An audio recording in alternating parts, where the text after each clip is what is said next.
On vit vraiment une époque paradoxale. D'un côté, on a créé l'outil le plus avancé de notre histoire, l'intelligence artificielle, et de l'autre, on se tourne vers des sagesses très anciennes pour y trouver un sens. Ce qui nous amène à une tension fascinante. Quel est le rapport entre notre esprit, la foi et la technologie? On va explorer ça en mettant face à face un texte millénaire et notre création la plus moderne. Alors voilà, on entre direct dans le vif du sujet. D'un côté, on a une tradition qui, depuis plus de 2000 ans, fait de la pensée critique un devoir, presque un acte de foi. Et de l'autre, une technologie toute neuve, conçue précisément pour nous soulager de cet effort. C'est ce conflit central qu'on va décortiquer ensemble. Pour bien comprendre l'enjeu, il faut revenir à la source. Avant même de parler d'intelligence artificielle, c'est crucial de voir la place que l'intelligence humaine occupe dans la tradition islamique. Et là, le Coran est très clair.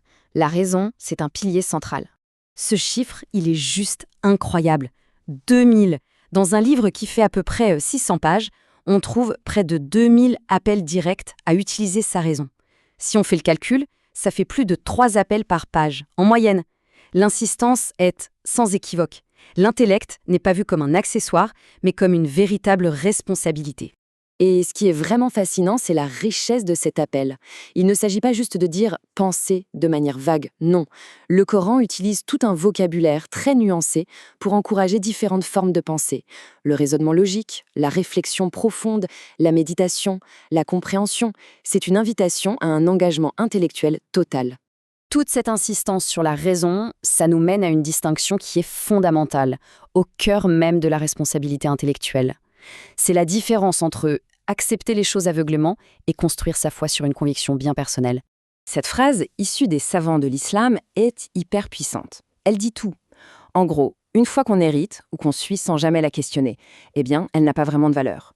La responsabilité intellectuelle, ce n'est pas une option. C'est la condition même pour avoir une foi authentique.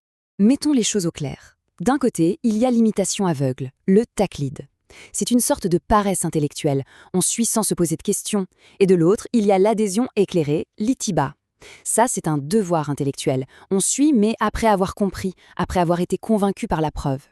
Le Coran condamne la première approche et encourage vivement la seconde. Et cet idéal, on le voit parfaitement chez les premières figures de l'islam. Prenez Abou Bakr. Face à une nouvelle qui semble incroyable, il ne dit pas oui bêtement. Non, il utilise sa logique.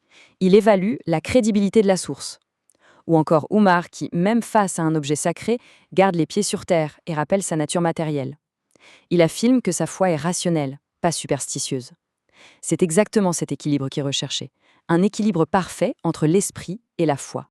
Bon, maintenant qu'on a posé ces bases, passons à la création la plus puissante de l'esprit humain, l'intelligence artificielle. Et c'est là que le dilemme commence. On a l'impression que l'esprit a créé un outil qui menace de le remplacer. Pour bien comprendre notre relation avec l'IA, on va prendre une analogie toute simple, la voiture. Une voiture, c'est génial pour faire de longues distances, on est d'accord? Mais si on se met à la prendre pour faire les 100 mètres qui nous séparent de la boulangerie, qu'est-ce qui se passe? Nos muscles s'atrophient. Eh bien, pour l'IA et notre esprit, c'est exactement la même chose. Et cette peur, attention, ce n'est pas juste une idée en l'air, c'est neurologique.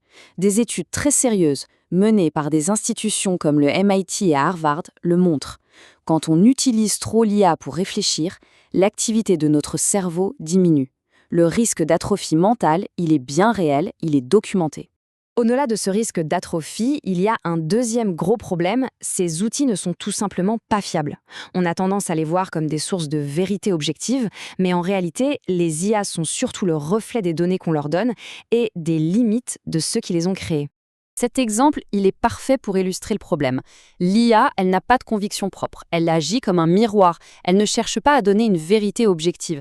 Elle reflète simplement les attentes de l'utilisateur ou les biais présents dans ses données d'entraînement. En fait, elle cherche à plaire, pas à dire la vérité. Et des exemples de ratés comme ça, il y en a plein.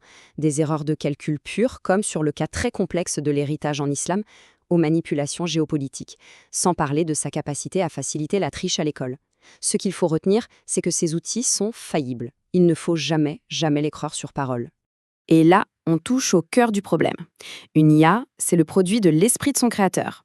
Si cet esprit a des biais, des angles morts ou des raisonnements incomplets, l'outil qu'il fabrique va les hériter et même les amplifier. Ici, des programmes censés être objectifs ont fini par reproduire des schémas de pensée humains et créer des résultats injustes. Ça prouve bien qu'on ne peut pas déléguer son jugement à une machine qui n'est, au final, que le reflet de nos propres limites. Bon, face à ce double danger, l'atrophie de notre cerveau et la désinformation, qu'est-ce qu'on fait? L'idée, ce n'est pas de rejeter la technologie en bloc, mais d'apprendre à s'en servir intelligemment. Et pour ça, les chercheurs proposent une solution claire qui se décline en 3 niveaux. La responsabilité est vraiment partagée. Au niveau politique, il faut repenser l'éducation de A à Z. Au niveau des experts, il faut créer nos propres outils, des alternatives souveraines.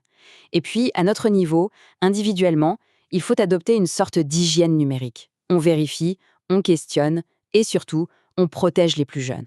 Et sur ce dernier point, le consensus scientifique est très clair. Des experts du MIT, de Harvard, d'Oxford, tous s'accordent à dire qu'il faudrait un âge minimum de 16 ans avant d'exposer les jeunes à ces outils si puissants.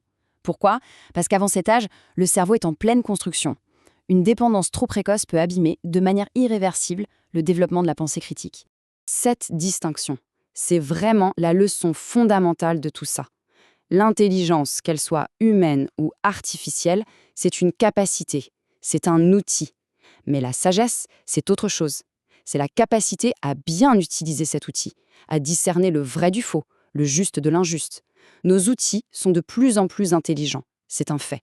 Mais c'est notre sagesse qui est aujourd'hui mise à l'épreuve. La question finale, au fond, elle nous est renvoyée à chacun d'entre nous. La technologie nous donne une puissance qu'on n'a jamais eue auparavant. Mais avec cette puissance vient une énorme responsabilité. C'est de ne pas abandonner ce qui fait de nous des êtres humains. Notre capacité à penser par nous-mêmes, à douter et à chercher la vérité avec un esprit critique et un cœur éclairé.